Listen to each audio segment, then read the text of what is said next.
CM house छोड़ रहे थे, भावुक नजर आए। वही भावुक नहीं थे, बहुत सारे लोग भी, महिलाएं भी वहां पर भावुक थी। तो ये बताता है कि शिवराज सिंह चौहान ने क्या पाया वहां पर। ईवीएम में जांच होनी चाहिए, ईवीएम की जांच होनी चाहिए, तमाम मुद्दे उठाए गए, लेकिन इससे कोई फायदा होता हुआ नजर नहीं आया। इससे कई साल पहले भी कोई पर मध्य प्रदेश में खुद शिवराज सिंह चौहान ने कहा था कि अब मेरा पूरा फोकस है कि 29 की 29 लोकसभा सीटों को मैं यहाँ पर एक फूल की माला बना।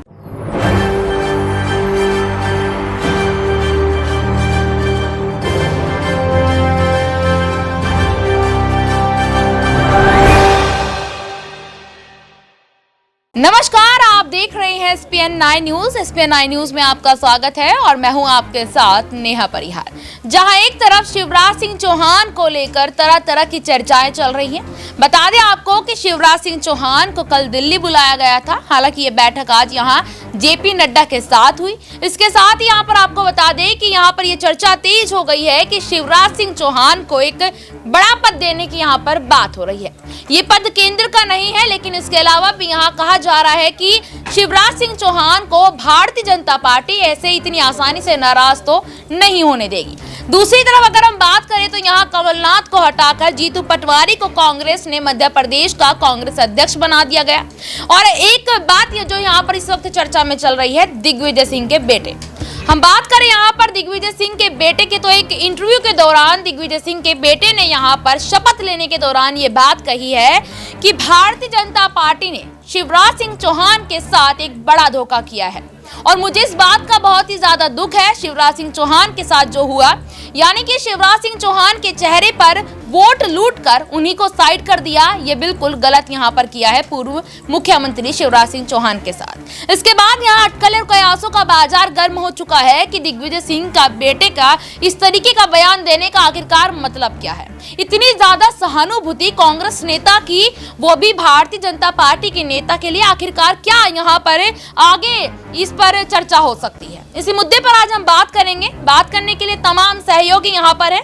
जानना चाहेंगे कि आखिरकार दिग्विजय सिंह के बेटे ने यहाँ पर इस तरीके का बयान क्यों दिया, और अगर ये बयान दिया है, इस बयान में कितनी सच्चाई है। क्या वाकई में भारतीय जनता पार्टी ने मध्य प्रदेश में शिवराज सिंह चौहान के चेहरे पर वोट को लूटकर और शिवराज सिंह चौहान को साइड यहाँ पर कर दिया। सबसे पहला सवाल यहाँ पर अमन जी से रहेगा। अमन जी, कल से यहाँ पर ये चर्चा थी कि JP नड्डा ने अचानक से दिल्ली बुलाया है शिवराज सिंह चौहान को। हालांकि ये मीटिंग आज यहाँ पर हुई है और जैसे ही शिवराज सिंह चौहान इस मीटिंग को कर बाहर निकलते हैं तो पत्रकार उनसे सवाल पूछते हैं। पत्रकारों के सवाल पर वो जवाब देते हैं कि मुझे जो भी पद यहाँ पर दिया जाएगा मैं उसको स्वीकार करूंगा खुशी खुशी। लेकिन जब इस्तीफा देने की बात हुई थी तो इतने ज्यादा भावुक क्यों होते हुए नजर आए थे शिवराज सिंह चौहान? देखिए, बिल्कुल वो बहुत कुछ कहना चाहते हैं, लेकिन बहुत सारे मायने हैं इसके कि वो कुछ कह नहीं पा रहे हैं। और यही वजह है कि लगातार उनके जो पद को लेकर भी बात हो रही थी नेहा जी कि क्या उनको बीजेपी पद देगी, किस तरह का उनको पद देगी, वो अपने आप में महत्वपूर्ण बात थी। लेकिन जिस तरह से अभी खबरें आ रही हैं कि उनको उपाध्यक्ष की जो है बनाया जाएगा, और हालांकि खबरें ये भी थी कि कृषि मंत्री का भी पद उनको दिया जा सकता है, लेकिन फिलहाल इसके ऊपर कोई अपडेट नहीं है। ऐसे में अब राजनीति होना भी शुरू हो गई, क्योंकि जो जयवर्धन दिग्विजय सिंह के बेटे हैं, विधायक भी हैं, वो ये बात कह रहे हैं कि बिल्कुल उन्होंने जिताया, उनको ये मौका मिलना चाहिए था, CM बनाया जाना चाहिए था। लेकिन हैरानी इसी बात की है, हर कोई हैरान इस बात से है कि इतनी बड़ी जीत, एक कह सकते हैं कि पूरी तरह से कांग्रेस पार्टी का सफाया कर दिया उन्होंने, उसके बावजूद भी अगर इस विनिंग टीम के कैप्टन को ही अगर साइडलाइन कर दिया गया तो इसके बहुत सारे मायने हैं कि क्या बीजेपी किसी की ताकत, कह सकते हैं जो आला कमान है और खासकर जो गुजरात लॉबी है, क्या वो किसी की ताकत को बीजेपी में अपने अलावा किसी को बढ़ती हुई नहीं देख सकती? क्या वो शिवराज सिंह चौहान को लेकर कहीं ना कहीं असहज थे कि आने वाले दिनों में ये PM पद के या कोई और बड़े पद के दावेदार हो सकते हैं? तो ऐसे में कई तरह की कयासबाजी निकाली जा रही है, क्योंकि अगर आप देखें तो PM मोदी की उम्र भी तकरीबन 73 साल के आसपास आ गई है। उन्होंने खुद 75 ईयर का बनाया हुआ है। तो ऐसे में कौन वो बड़ा चेहरा है जो आने वाले दिनों में PM पद पर बैठेगा? क्या वो अमित शाह होंगे या फिर वो शिवराज सिंह उनको कंपटीशन देते हुए नजर आएंगे? इसीलिए उनको पहले से पहले साइडलाइन कर दिया गया। तो इसके ये भी मायने हैं। साथ में बीजेपी ये बात कहती रही है कि भाई हमने जातिगत जो चीज़ें थीं उसको साधने का प्रयास किया, क्योंकि छत्तीसगढ़ में आदिवासी सीएम है, तो मध्य प्रदेश में आपके ओबीसी से आते हैं, तो वहीं राजस्थान में कह सकते हैं कि सवर्ण कह सकते हैं समुदाय से सीएम बनाती है। तो ये कई तरह के मायने हैं इसके, लेकिन हाँ ये ज़रूर कहा जाएगा कि सीएम जो रहे शिवराज सिंह चौहान, उनकी लोकप्रियता जो मध्य प्रदेश में थी उसका कोई मुकाबला नहीं था। और 160 से ज़्यादा सीटें जीतने का मतलब यही था कि उन्होंने ज़मीनी स्तर पर काम किया, लोग उनके साथ सपोर्ट में थे, कहीं ना कहीं उनके साथ खड़े हुए थे। और जब आपने खुद भी कहा कि जब वो सीएम हाउस छोड़ रहे थे भावुक नजर आए, वही भावुक नहीं थे, बहुत सारे लोग भी, महिलाएं भी वहाँ पर भावुक थी। तो ये बताता है कि शिवराज सिंह चौहान ने क्या पाया वहाँ पर, और उसके बाद भी उनके बयान निकल कर सामने आते रहे कि मैं दिल्ली नहीं जाऊँगा और ये तमाम सारी बातें करते रहे। लेकिन अब अगर उनको कोई महत्वपूर्ण पद नहीं मिलता है तो आप ये मान के चलिए कि लोगों में एक अविश्वास कहीं ना कहीं उत्पन्न होगा, क्योंकि तमाम लोगों ने ये बात भी कही कि हमने जो वोट दिया था वो शिवराज सिंह चौहान के नाम पर दिया, लेकिन आपने हमें एक नया मुख्यमंत्री दे दिया। तो ऐसे में कहीं ऐसा ना हो कि बीजेपी के लिए लोगों में एक नकारात्मक छवि बन जाए। अगर ऐसा होता है तो आने वाले लोकसभा चुनाव में बीजेपी को इसका खामियाजा उठाना पड़ सकता है। बिल्कुल, बहुत बहुत धन्यवाद। लेकिन इस तरीके से यहाँ पर अमन जी ने कहा कि आने वाले समय में बीजेपी को इस चीज का खामियाजा यहाँ पर भुगतना पड़ सकता है। अगला सवाल यहाँ पर नाजमीन से रहेगा। नाजमीन, अभी मैंने अमन जी से सवाल किया था दिग्विजय सिंह के बेटे को लेकर, और देखिए यहाँ पर दिग्विजय सिंह का भी काफी दिनों से ये सवाल पर चर्चा वो लगातार कर रहे हैं कि ईवीएम का मुद्दा वो बार बार उठा रहे हैं। पहले भी उन्होंने ये मुद्दा उठाया था जब चुनाव वोटिंग चल रही थी, उसके तुरंत बाद भी ये मुद्दा उठाया था। अब दोबारा से इस मुद्दे को उठा रहे हैं कि जो इंडिया गठबंधन की जो बैठक इस वक्त चल रही थी, अभी तक देखा गया था, उसमें वो ईवीएम का मुद्दा जरूर उठाएंगे।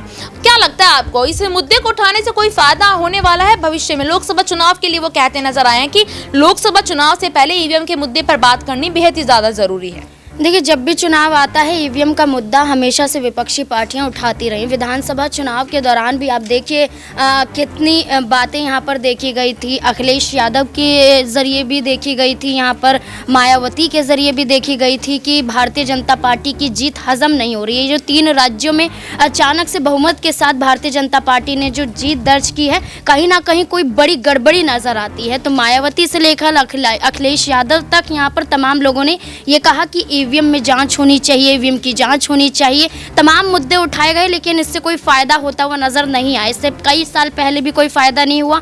अब लोकसभा का चुनाव नज़दीक है, इसलिए फिर से ये मुद्दा उठाने की बात की जा रही है कि ईवीएम का मुद्दा हम सबसे ऊपर रखेंगे ताकि यहाँ पर फिर से भारतीय जनता पार्टी को घेरा जाए। तो पार्टियों का यही है कि यहाँ पर जब हारती हैं तो दूसरी पार्टियों पर ठीकरा फोड़ती हुई नज़र आती हैं। तो ऐसे ही केंद्र सरकार पर कहीं ना कहीं ईवीएम को लेकर बड़े आरोप विपक्षी पार्टियाँ लगाती रही हैं, और इसी तहत यहाँ पर इंडी गठबंधन की बात करें, वो भी इस बैठक में इस मुद्दे पर बातचीत करते हुए नजर आएंगे। शिवराज सिंह चौहान को लेकर क्या कहना है आपका? शिवराज सिंह चौहान को ये कहा जा रहा है कि अभी केंद्र में तो उनको कोई पद नहीं दिया जाएगा, लेकिन उनको उपाध्यक्ष पद की देने की बात कर रहे हैं। क्या इस पद को लेकर वो खुश रहेंगे? जिस तरीके से वो कह रहे हैं कि मुझे पार्टी अलकमान अगर कोई भी पद थमा देते हैं मैं तो उसको खुशी खुशी यहाँ स्वीकार करूँगा। देखिए, पार्टी का हिस्सा है तो पार्टी के खिलाफ तो जाएंगे नहीं। यहाँ पर कोई भी पद उन्हें दें तो वो खुशी खुशी स्वीकार करते हुए नजर आएंगे। बेशक चाहे यहाँ पर नाराजगी उनकी साफ तौर पर नजर आती रहे कि उन्हें मुख्यमंत्री नहीं बनाया गया। शिवराज सिंह चौहान के जो तेवर नजर आए वो कहीं ना कहीं भारतीय जनता पार्टी के खिलाफ थे। तभी अचानक जेपी नड्डा से मुलाकात हो जाती है। मुलाकात के बाद खुश भी नजर आते हैं, बड़े बड़े बयान भी देते हैं। तो आप ये देखिए कि जैसे कि मैंने कहा कि पार्टी से जुड़े हुए हैं तो पार्टी के खिलाफ वो बिल्कुल भी नहीं जाएंगे, और वही कदम यहाँ पर शिवराज सिंह चौहान भी उठा रहे हैं, और वही कदम और तमाम नेता भी उठाते हुए नजर आए। बहुत बहुत धन्यवाद। अगला सवाल यहाँ पर दौलत से रहेगा। दौलत, नाज़मीन ने जैसे यहाँ पर कहा कि पार्टी के खिलाफ वो नहीं जाएंगे। 2018-20 की अगर बात करूं तो ज्योतिरादित्य सिंधिया भी पार्टी के खिलाफ गए थे सीएम पद के लालच में। यहाँ पर अगर देखा जाए तो अगर यहाँ शिवराज सिंह चौहान को उनका मनचाहा पद नहीं मिलता है भविष्य में भी, क्योंकि सीएम पद की तो आप बात ही भूल जाइए, क्या एक्शन हो सकता है आगे उनका? देखिए, देखा जाए तो अभी यहाँ पर शिवराज सिंह चौहान को सीएम पद की तो कोई लालसा नहीं है। वो 4 बार यहाँ पर मध्य प्रदेश के सीएम रह चुके हैं। जनता का पूरा प्यार उन्हें यहाँ पर मिला है, और अब वो खुद भी कहीं ना कहीं देख रहे होंगे कि मैं केंद्र की राजनीति करूँ। और ऐसा लगता है कि जब जेपी नड्डा से मुलाकात हुई तो कहीं ना कहीं उनको जो है लोकसभा के लिए इन्वाइट किया गया होगा, क्योंकि यहाँ पर मध्य प्रदेश में खुद शिवराज सिंह चौहान ने कहा था कि अब मेरा पूरा फोकस है कि 29 की 29 लोकसभा सीटों को मैं यहाँ पर एक फूल की माला बनाकर पहना के प्रधानमंत्री नरेंद्र मोदी के गले में डालूं। तो कहीं ना कहीं वो बयान से बीजेपी को कॉन्फिडेंस आया होगा कि यहाँ पर शिवराज सिंह चौहान जो हैं उनके लिए काफ़ी सहायक हो सकते हैं, काफ़ी उपयोगी हो सकते हैं। तो इसलिए यहाँ पर इस मुलाकात के मायने निकाले जा रहे हैं कि उनको केंद्र में कोई बड़ी जिम्मेदारी देके मध्य प्रदेश को अब और मजबूत यहाँ पर बीजेपी करना चाहेगी। एक आखिरी सवाल और लेना चाहूंगी। दिग्विजय सिंह के बेटे ने यहाँ पर ये बात कही है कि शिवराज सिंह चौहान के साथ भारतीय जनता पार्टी ने जो किया है वो बहुत गलत किया है, यानी कि उनके चेहरे पर वोटों को लूट कर यहाँ और एक नया सीएम बना देना, ये भारतीय जनता पार्टी ने बड़ी गलती की है। क्या कहना चाहेंगे इस पर आप?